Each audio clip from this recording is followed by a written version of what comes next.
Okay, good morning, everybody. Welcome to our part 2 of our food and mood webinar. So a couple of things just before we get started. What I'd like to say first is that we do have a part 1, but if you haven't seen part 1, it doesn't mean that you have to go ahead and go watch it and not watch this one. You can absolutely watch this one first. We're just covering some different information. If anybody has any questions, they're welcome to put them in the chat box and we will get to them near the end. And yeah, so my name is Hilary Milward. I'm one of the registered dietitians with the Hamilton Family Health Team. I work at a number of different offices throughout Hamilton, and I also have my partner in crime here. I'll let her introduce herself. Hello, everyone. I'm Anastasia Bigas. I'm also a registered dietitian with the Hamilton Family Health Team, and I also work at a couple of different practices across Hamilton.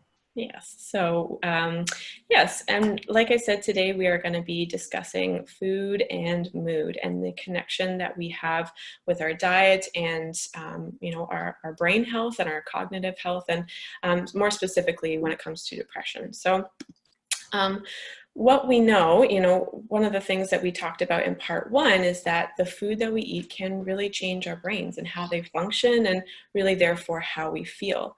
And so in part 1, we talked a lot more about, specific nutrients and, what you should get more of. So if that's something of interest to you, please go ahead and watch that.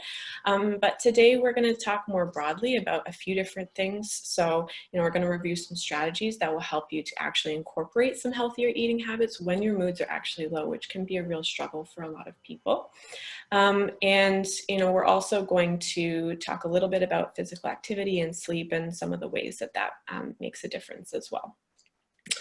So what we do know, with a lot of the research is telling us now, is that nutrition does matter. It helps to nourish your brain and your body. So it's not just, what we eat makes us healthy or unhealthy, but it also has a big impact on our brain health as well. So a very, large body of evidence now exists that we, see that connection. And the way I often think about it is that, our brains really are made up of like a kind of chemical soup, right? And we do know now that, depression and anxiety often, can be as a result, or at least related to, some chemical imbalances that happen in our brains.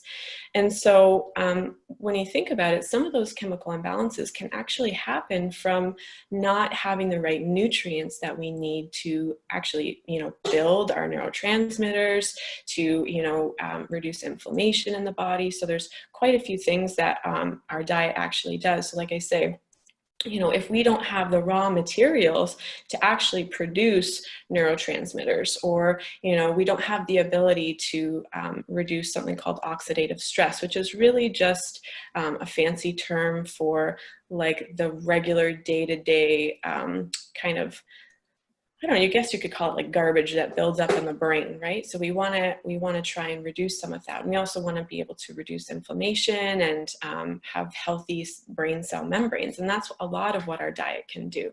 So if this type of stuff really interests you, I definitely recommend you checking out part 1 because there's a lot more information of it. We're just doing a quick review for anybody who hasn't seen part 1 and make sure we're all, kind of on the same page. So when we think about it, what a better diet really means is that we can have better mental health, right? So some foods that can actually help to change our brains are going to be some of these fruits, vegetables, nuts, seeds, legumes, whole grains, fish, some of our, lower fat dairy products, and olive oil. So, of course, we have a list of other foods that might be, something that we want to try and cut back on. But really, I think it's more important. We're going to talk about this a little bit later in the webinar, but it's more important to really focus on the things that we can be adding to the diet. Because if you remember, I'll go back here for a minute, really what we want is to actually include more nutrients in the body, right? Because a lot of these nutrients that we're missing when we're really just, our diet is not complete and maybe a little bit poor, we're not getting some of these benefits to actually be able to produce some of our brain chemicals and to actually be able to deal with some of the, imbalances that are happening in our brain without some of those nutrients. So first, we want to really start thinking about nourishing the brain and nourishing the body. And we're going to talk a lot about that today and how we can actually do that.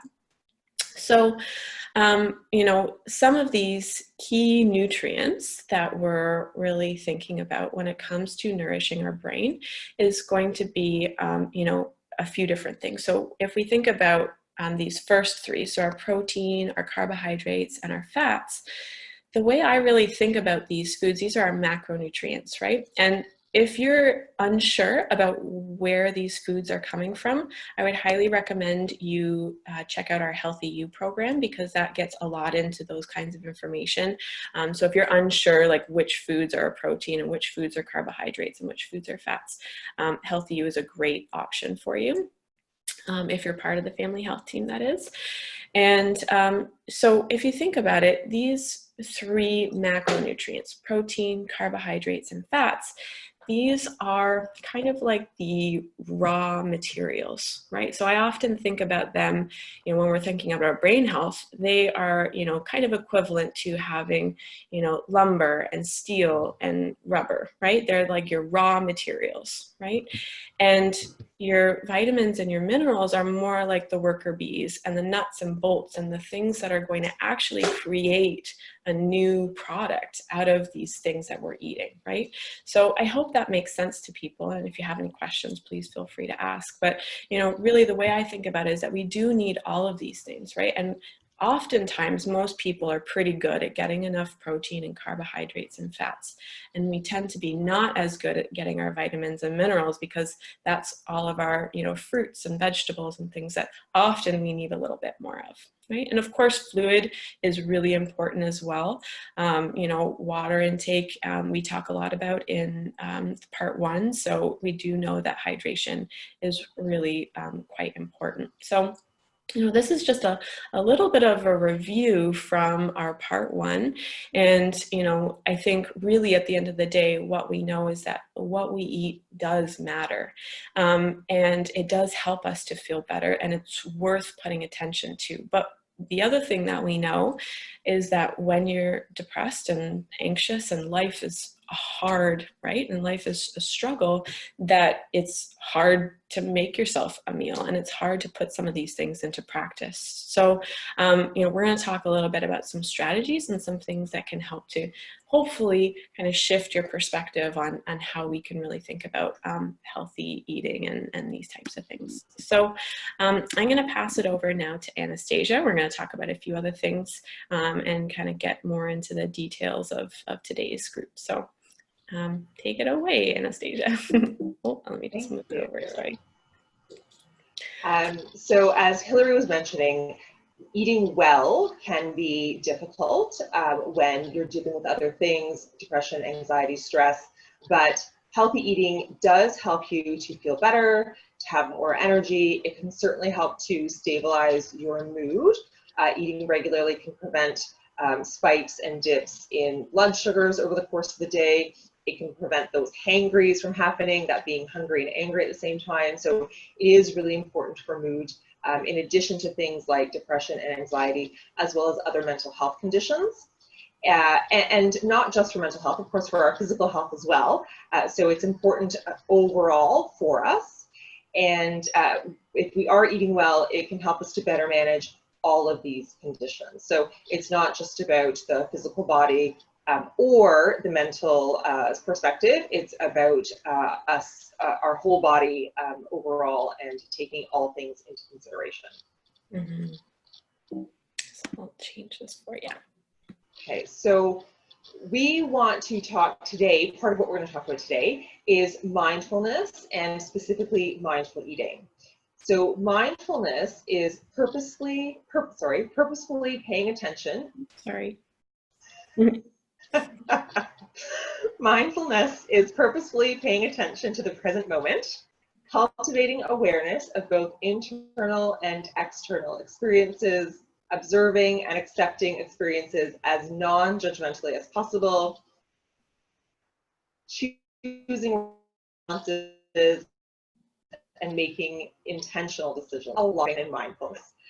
So really, you want to be experiencing things, you want to be focusing on the present moment, you want to be aware of what's happening both around you and both inside of you as well, and just looking at these things that are happening non-judgmentally so that you're then able to choose how you want to respond to that. This definition comes to us from Michelle May, who's from the United States, doctor there. She also has her own website, amihungry.com, that's more goes into more detail about mindfulness. So if you're interested in more information, that is something to take a closer look at. Now, mindfulness does have quite a lot of research behind it, so over 30 years, showing benefits on mood for things like anxiety and depression, as well as helping with food cravings, emotional eating, eating disordered or disordered eating, as well as sleep. So there's really a lot of sciencey stuff behind it to show us that it can be useful and it can be helpful in us managing these things. Mm-hmm.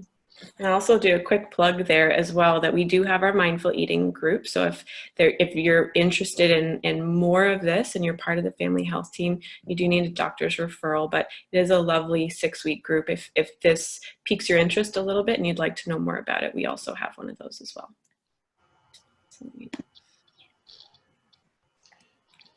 So when we think about perhaps how we traditionally think about foods, we have foods that are good, perhaps, and foods that are bad. So the good foods are often foods that we think we should eat or we need to be eating, and bad foods are often things that we think we shouldn't be eating or that we should be staying away from.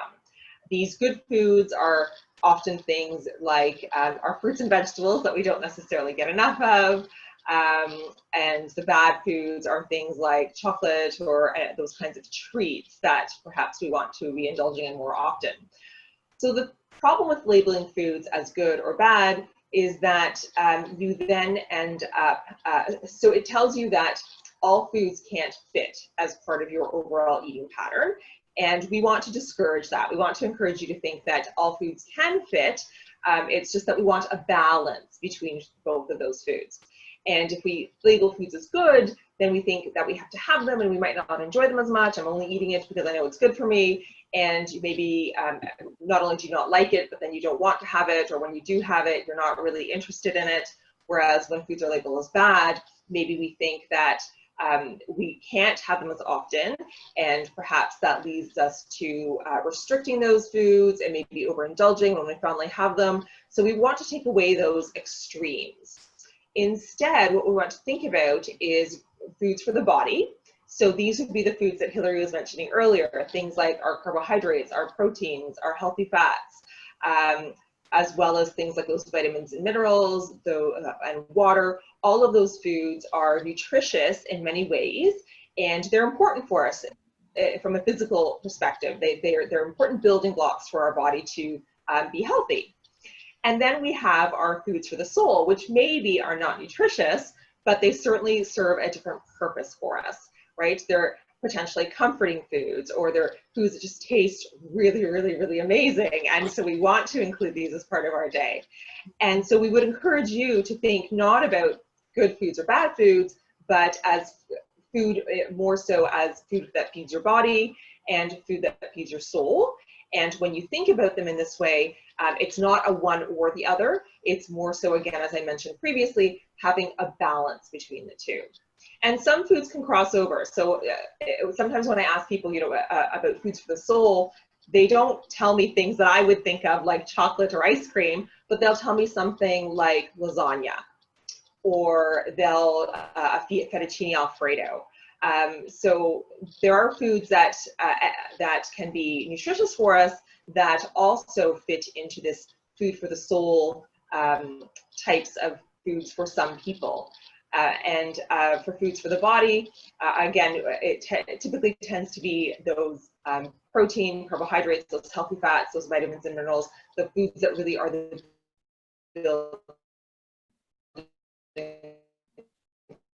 lots for us physically. So trying to blend. A little bit of a delay. Sorry, at the next slide. Thank you. So what about physical activity? Well, there is actually research to support the use of physical activity to help our mood, in particular with depression, as well as with anxiety. So what's important here with physical activity?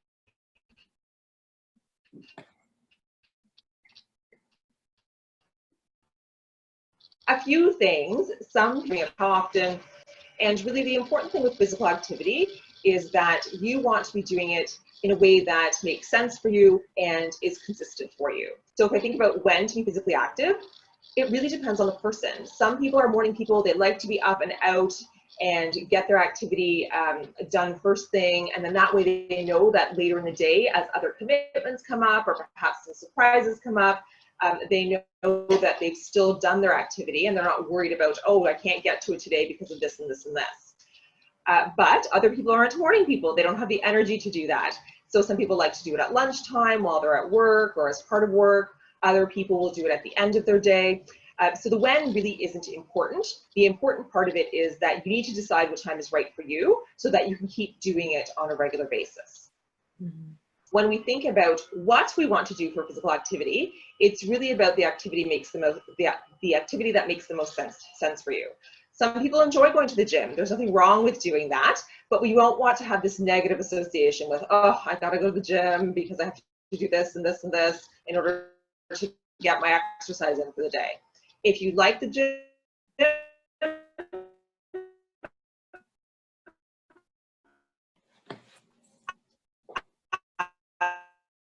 absolutely, it's a great option, and it's something to be including for sure. Soccer or tag or whatever, or get grandkids perhaps. So it's really about what you like and what works for you, because ultimately you're not going to do it if you don't like it. So that really is key. Another thing to be thinking of is maybe varying it up a little bit. So maybe you do one gym day or 2 gym days, and another couple of days you're playing a sport, or another couple of days you work with the kids or the grandkids. The more variety you have, the more likely you are to enjoy it, and the more likely you are to keep doing it. So thinking about that as well when we think about activity. Mm-hmm. And, you know, is there a minimum? So I would say if there had to be a minimum, it's at least that 3 days a week that we tend to tell people, at least 30 minutes each time. But certainly think about where you're at and where you can start. So if you're not used to being active at all, that might not make sense for you. Thinking about the days of the week perhaps that are not as heavy for you from a work perspective, or that you have less commitments, and can you do activity on that day as opposed to trying to do something every single day. Also thinking about you know, how it fits in your schedule with your other life commitments. So not just work or kids, but what else is going on? Do you have a big project to work on? Is there a pandemic happening where it's harder perhaps to get out? So really thinking about kind of life overall and how you can include activity in your day and what best suits you in terms of the timing of the activity, as well as the type of activity that you can do. Sleep, another really important factor when it comes to our mood. This is something that we don't want to overlook. Ideally, if you can, we want to have some kind of routine when it comes certainly to our overall day, but definitely when it comes to sleep. If you can have a set morning time that you get up and a set time at night that you go to bed, that can certainly help you feel better overall. When it comes to napping during the day, I would say that if you cannot nap, that would be ideal, because that would then affect your bedtime later on. If you are going to take a nap during the day, if you can minimize it to maybe 20 minutes, half an hour, because a shorter nap might not be as likely to impact you when it comes to that bedtime. So having that routine in terms of getting up at a certain time in the morning and going to bed at a certain time at night, really every day, not just on a work day, but even on weekends, if you can do that, that's going to be helpful. Our bodies really do like that routine. We really do crave it. After wake up times and bedtimes, Another thing you might want to think about is what's happening at nighttime before bed. So do you have a routine to kind of signal to your body that it's time to wind down and get ready for bed? At a certain time, thinking about changing into pajamas, brushing your teeth, maybe getting into bed, reading a book, doing something so that it's signaling to your brain that it's time to wind down, so that it knows it's time for sleep and time for rest, as opposed to perhaps staying up late or staying up longer than you anticipated and watching a movie or having a really intense conversation or doing something that gets your brain all worked up, because then it's going to be that much harder for you to try and go to sleep. So if you can have a bedtime routine in addition to a regular wake-up time and a regular bedtime, that can also be helpful for sleep. Anything else, Hilary, to add about that one? No, I think you covered it well, and I think it's just good to know that sleep does affect our mood, right? Like, and I think most people kind of know that intuitively, right? I mean, I know for myself, if I have a rough night's sleep, like the next day, I'm not the same. I'm not functional in the same way. And so, if sleep is something that you really, really struggle with, it's worth talking to somebody about it, whether it's your dietitian or your mental health counselor or your family physician. If it's something that you really struggle with, it might mean that you need to go and get a sleep study, because, sleep can affect so much more than just our mood. It also can affect our cravings and things like that. So it is, if you find that this is something that's really kind of dysregulated for you, then it's definitely worth finding some ways to make it a little bit better. Mm-hmm. And that's a really good point. I forgot to mention cravings. So in addition to making sure we sleep well, how does this affect our food? If you don't sleep well, then if you're tired the next day, this can actually lead to you eating more during the day because you're looking for that hit of energy, which might come from foods that aren't necessarily nutritious for us, but they give us that quick hit of energy. So it can make us eat more because of that. It can also, sleep is important for these hormones that we have that help to tell us when we're feeling hungry, as well as when we're feeling full, and not getting enough sleep can throw those things out of balance. And that as well can lead us to overeating the next day as well. In terms of cravings, absolutely. If we're tired, if we don't have any energy, we just want those foods that are going to give us that quick hit or quick fix. And they tend not to be, as I mentioned earlier, they tend not to be things like the fruits and vegetables and those other healthy, nutritious foods that feed the body, because we're just looking for something that'll pick us up really quickly. And it tends to be those soul foods, which maybe we're not using in the right way, right? You want to be paying attention and enjoying those soul foods and not just reaching for them just because you need that quick hit of energy. So sleep can definitely affect, or the quality of sleep and how much we sleep can definitely affect our food intake as well. Absolutely. Awesome. And I think, one of the big things that a lot of people struggle with is that, when you're dealing with disruptions in your mood, right? Oftentimes it happens because we've had like difficult things happen in our life, right? That we've faced challenges, and especially, with depression, it can kind of shrink you down and kind of force you to isolate yourself, and energy becomes low, and you can get kind of stagnant, and motivation can become really low. And so when we're struggling with our moods, and of course, especially if you listen to part one and everything we've talked about so far, we know the value of eating well, or at least now we know the value of eating well. But how do we actually put this into practice, right? So this is the difficult part that I think can be a struggle, because when you're feeling depressed, sometimes even just getting out of bed is a challenge, or, getting out for that walk and helping with your physical activity. And we can kind of get stuck in this negative cycle where we feel kind of crummy, and then we don't want to do all these things that would be helpful for us, and then we feel more crummy, and then we want to do those things even less, and then we can kind of spiral a little bit. And so, we just want to give some strategies for okay, well, if you are struggling with your mental health right now and you're struggling with your mood, how do we actually incorporate some of these things, and what are some easy ways to do? So, what I think is probably one of the most important things, and I touched on it a little bit earlier, is, you know, and I think what happens is a lot of people do the opposite, you know, especially when, you know, you're depressed and you're feeling all of these ways, or you're feeling anxious, you know, and especially, you know, during this COVID time, you know, we tend to be eating a little bit more. You may have seen a little bit of weight gain. And when we see that weight gain happen, our first, or maybe our sugars went up or something happened to kind of trigger us to say, okay, I need to eat better. And the first thing that we do is subtract. We say, okay, I got to stop eating this. I got to stop eating this and this and this.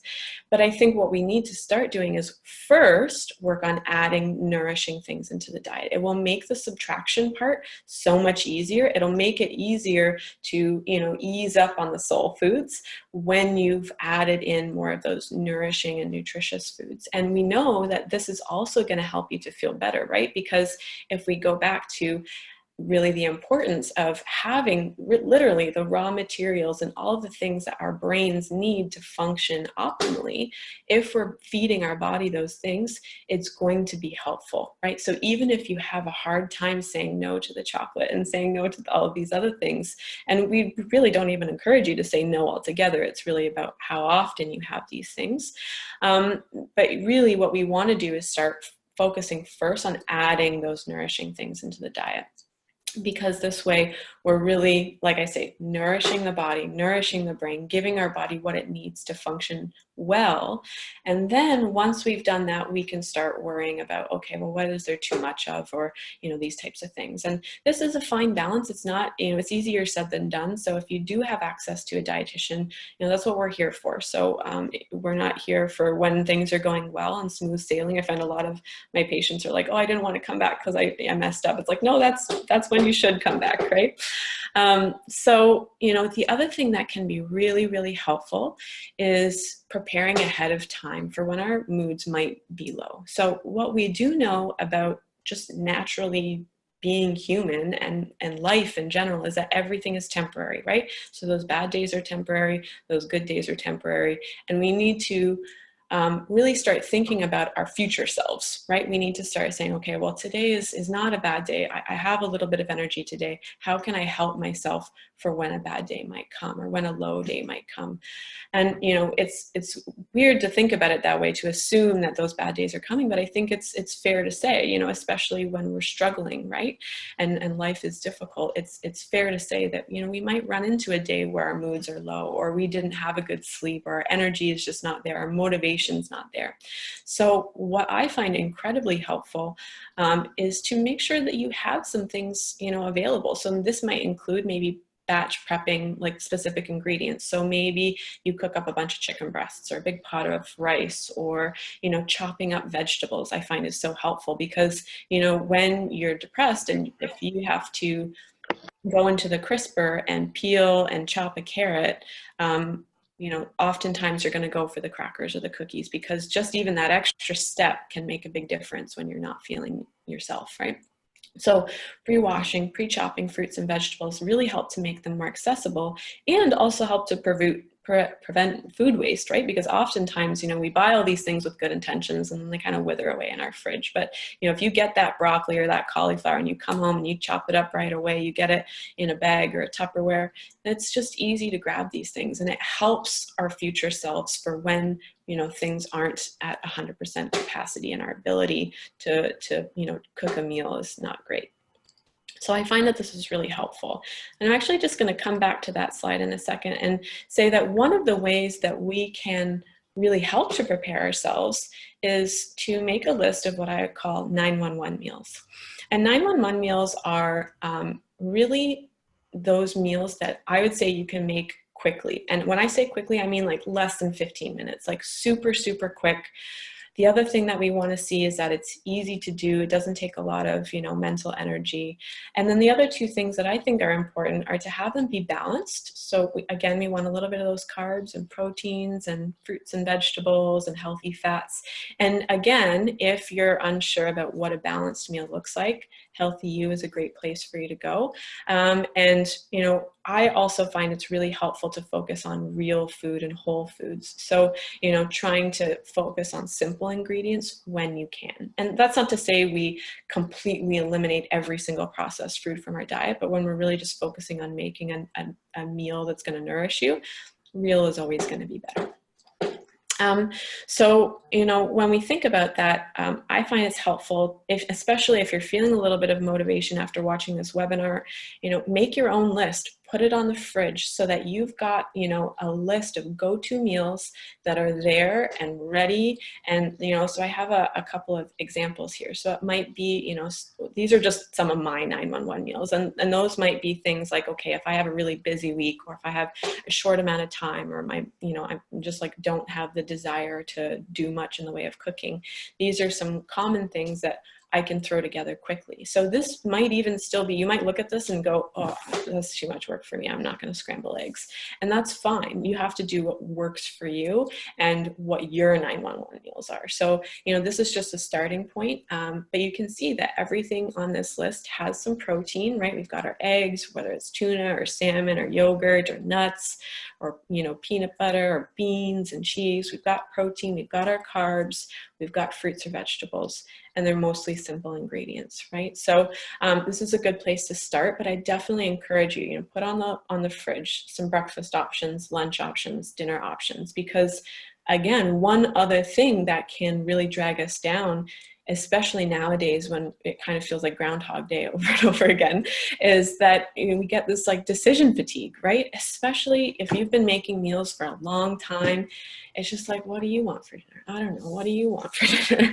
And sometimes that alone, just trying to decide what to have, we go for chips, we go for convenience. And especially when our moods are low, we're much more inclined to go for those convenience and soul foods rather than putting something healthy together. So I find that this is a really helpful strategy. And if you've never done it before, I really encourage you to try it. Because just having that gentle reminder and having those ingredients available readily are really helpful. So the other thing that I find really helpful when it comes to helping support your mood and helping support some of these habits is creating a gentle routine, but we still want it to be flexible. It's not like it has to be this rigid, you know, okay, I didn't get my, you know, 10-minute walk in today, so the whole day is blown. We want it to be gentle and flexible, but our brains and our bodies do love a schedule, right? We like to everything kind of comes in sync, whether it's our, you know, our sleep and wake cycles, you know, because when we're awake, we should be eating. So everything kind of comes in this nice balance, and our rhythms kind of get in sync. And when we have a rhythm in our bodies and in our schedule and in our minds, I often think of it kind of like a life raft that's going to carry you through some storms, because if you're having a rough day or a rough patch or a rough year, you know, what you need is that routine to help keep you grounded and help keep that foundation good, right? Because if your whole life is in chaos and everything is in chaos and you don't even have that routine, it makes it so much more challenging, right? It makes a challenging situation even more challenging, right? So I do find that that routine is really helpful. And my heart goes out to people who are like shift workers, because this is a really difficult thing for them. If you are in shift workers, you know, my heart goes out to you, because it can be very challenging, and it can create a lot of chaos when it comes to your eating and your sleeping, and it can put a stress on the body for sure. But certainly routine is helpful, and it kind of goes back to what Anastasia was saying about, you know, our sleep routines as well. So it all kind of comes together. So, you know, especially if you're off work or you're retired, you know, you can create the day that you want, right? You can make it whatever routine you want it to be. So think about that, put some thought into it. Like, what do I actually want my day to look like? You know, don't say, okay, my dietitian told me I had to walk in the morning, so I'm going to do that. It's like, okay, well, when do you want to walk? When, you know, what temperature is good for you? Whatever, right? So it's these little things that you can really put some thought into. So, you know, other than, you know, some of these strategies, I really encourage anybody to ask any questions if you have any, but I'll actually hand it over to Anastasia to talk about a few other things that can be, you know, really helpful for our eating habits and all that kind of stuff. Thank you. So these next few slides are actually from the new Canada's Food Guide. So if you don't know, Canada came out with a new food guide back in 2019. And in addition to just telling us what to eat, which is what the last one was mainly about, it is actually encouraging us to be more mindful about what we're eating as well. So it's, yes, the nutritious foods are important, but also recognizing that there are other factors that can help, that are important with eating. So one of them, as we mentioned earlier, is to be mindful of your eating habits. So really taking the time to eat. How many times do we work through lunch? Or do we perhaps eat on the drive into work? Or are we doing something else? Are we distracted by something else while we're eating? And when you're doing that, you're more likely to not necessarily notice that you've overeaten, or that maybe those hunger fullness cues, they don't really have the time to settle in. So really thinking about, when you are eating, make that eating time an event. Really take the time to focus and to enjoy the food that you have in front of you, as well as thinking about other things going on around you. So are you eating with someone? Do you have family, friends? Can you socialize with people? So it's the whole eating experience, not just the food itself, that you want to be including when you were eating more mindfully. And as I mentioned earlier, also paying attention to those hunger and fullness cues, because those things, when we eat, when we're distracted, we don't notice them. And if we do this regularly, then we can start to dismiss those cues overall in our lives. And that can make it more difficult for us to eat and nourish our bodies through the day. We want to cook more often when we can. So as Hilary said, they don't need to be extravagant meals. Those 911 meals are a great starting point. Certainly if you enjoy cooking, if you like cooking, if that's something you're passionate about, or just enjoy doing for yourself or your family, absolutely. The more you can cook foods made from unprocessed raw ingredients, the better that's going to be for you. When we buy things that are highly processed, they tend to just not stick with us as long. And so they're not necessarily fulfilling in that way. Also thinking about, if you are cooking, it doesn't necessarily need to be all on your shoulders. Do you have help? Are there other people in the household who can help with the preparation or help with deciding what to eat that day?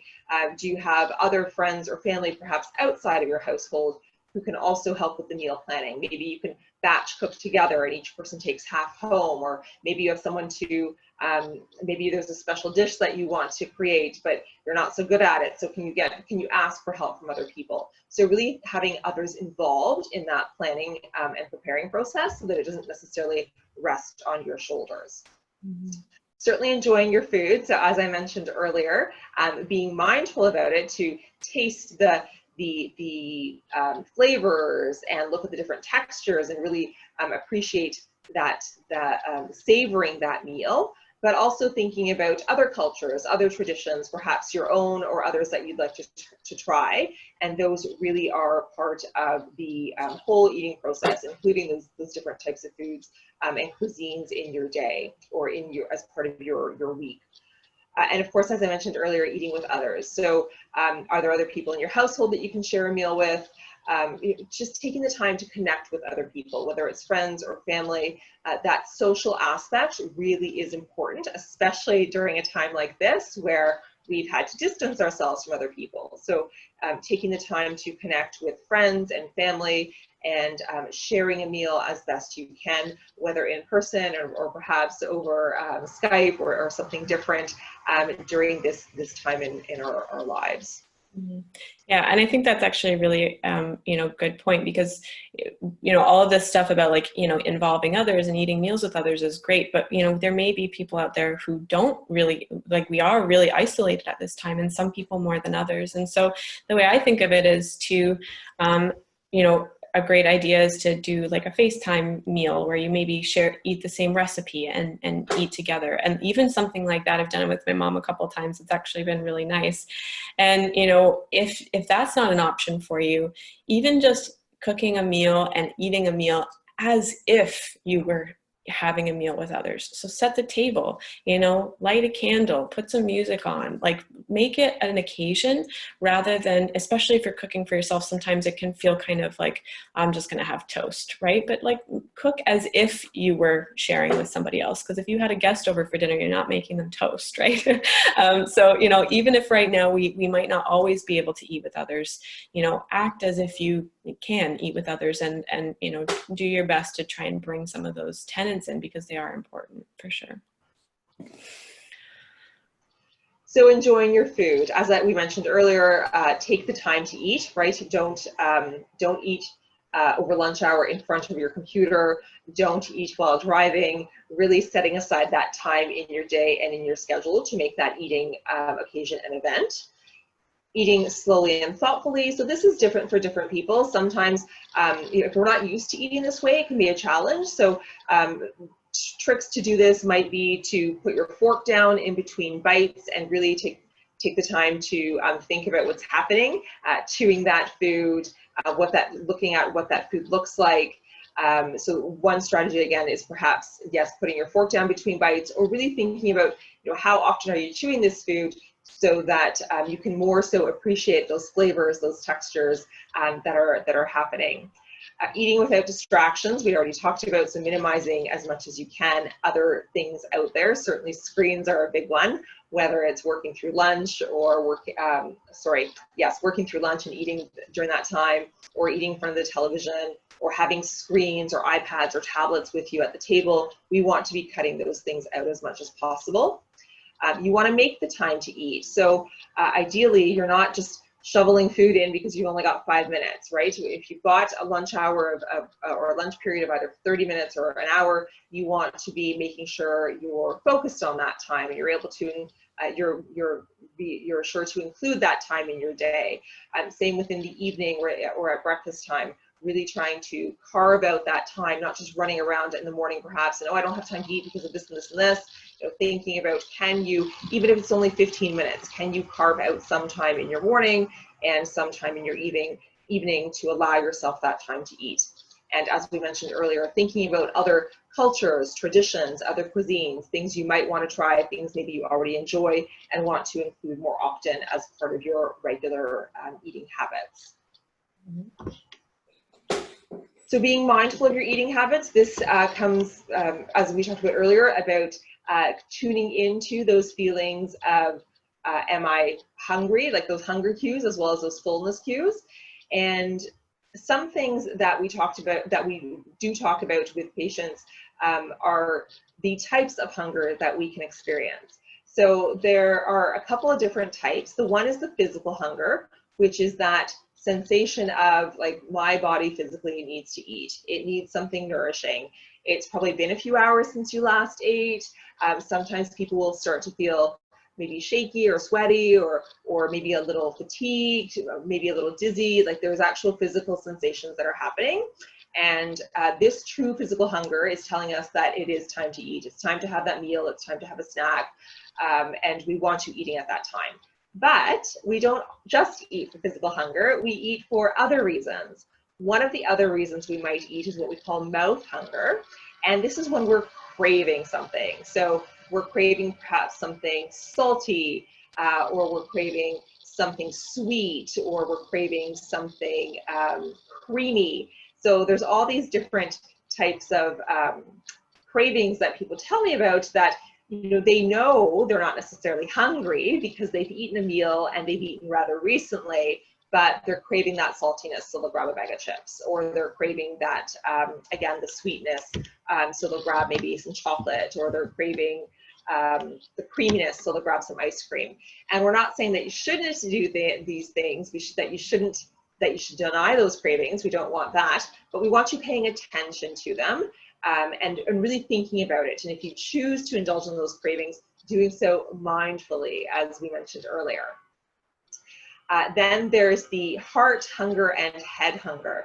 So these things involve perhaps emotions. So we're eating because we're stressed, or because we're bored, or because we're lonely, or we're eating perhaps because we've learned that every Sunday night after dinner, we have dessert, or we've learned that it doesn't matter what time it is, it doesn't matter whether or not we feel hungry, 11 o'clock means that it's lunchtime and we need to eat at that time. Or we've learned other rules that perhaps other diets have told us that, we have to eat every 2 hours, so you need to make sure you're doing that for your day. So all of those other types of hunger, they also are not necessarily, we're not necessarily eating because of our physical hunger, we're not eating because we're necessarily hungry, but we're eating because all those other factors are coming into play.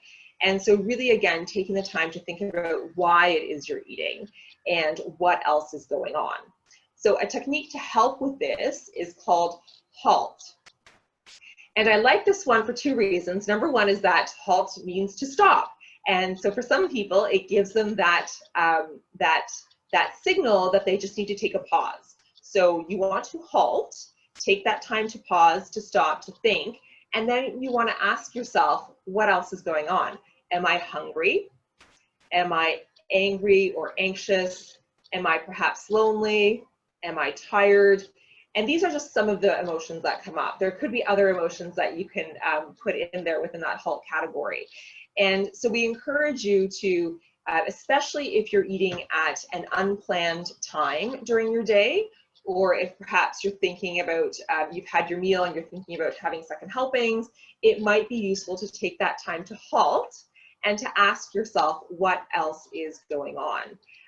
And then think about what else could you do instead? Perhaps, and this is where that choice comes in, right? So if you know that you've just had dinner and you're not hungry, but you want to have ice cream, perhaps, because it's been a really hot day or you've had a long day and this is how you'd like to end your day, we're not suggesting that you don't have that food. We're suggesting that you take the time to think about it. And would that really feed your need? So perhaps you've had a long day and really what's happening is that you're tired. And is that bowl of ice cream really going to satisfy that reason for eating? Probably not, because it might give you that quick hit from like a sugar perspective. It might increase your mood in that way. But if you're really tired, really the best answer is that perhaps you need to go to bed earlier, or perhaps you need to think about turning in earlier on this particular night. So the important thing to realize here is that you have a choice. I'm not saying you shouldn't eat the ice cream and you should go to bed instead, but I'm saying that you should think about how you want to proceed. And if you think that you still want to have the ice cream, then go ahead and have it, but really be mindful about that as well. Take the time to enjoy it. Take the time to really savor it and to appreciate it, so that it's that experience that we want you to have, as opposed to just eating a bowl of ice cream and then, oh, it didn't do anything, so I'm gonna have another one, or I'm gonna have something else.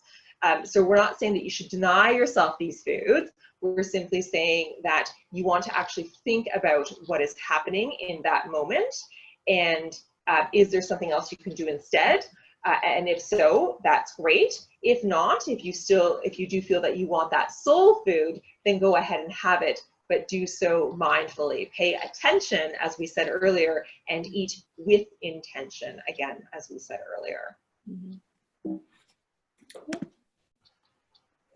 And as I mentioned, a lot of this is coming from the New Canada's Food Guide. So the link is there for you if you'd like to take a look. And as we can see, it incorporates those 3 types of foods that Hilary was talking about. So when you think about your plate, you really want to be including those protein foods, which could be things like the fish or other meat, as well as eggs, yogurt, cheese, nuts, seeds, those legumes, kidney beans, chickpeas, lentils. In addition to that, we want our carbohydrate foods. So this is where things like our bread would come in, our pasta, rice, cereal, as well as lots of fruits and vegetables, and a whole variety and a whole colorful plate's worth of fruits and vegetables when you can. So more online, there are more online sessions available. Some are webinars like this, and as Hilary mentioned, some are groups. So if we think about our other offerings that we've got out there, we've got what to do during COVID if you have diabetes. We are talking about self-care through food, so strategies to manage that emotional eating, as well as nourishing your mental health during COVID. So today was part 2. As Hilary mentioned earlier, we do have a part 1 that's available for you to view as well.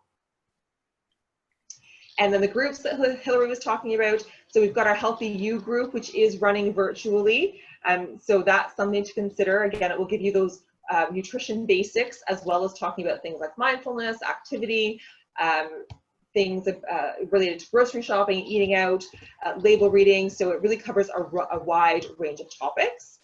There are 2 diabetes groups, Eating Well with Diabetes, as well as Living Well with Diabetes, and they're specifically geared to people who have either diabetes or pre-diabetes, maybe newly diagnosed, maybe you had it for a while, you just need a refresher.